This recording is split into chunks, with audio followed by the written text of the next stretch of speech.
date in JavaScript.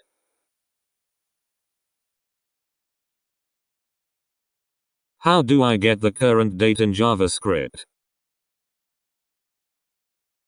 Use newDate to generate a newDate object containing the current date and time. This will give you today's date in the format of mmDD. Simply change today equals mm++dd++.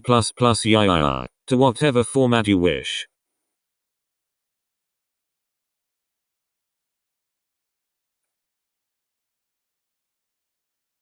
Thanks for watching. Subscribe to learn JavaScript. We have a number of awesome tutorials in the works.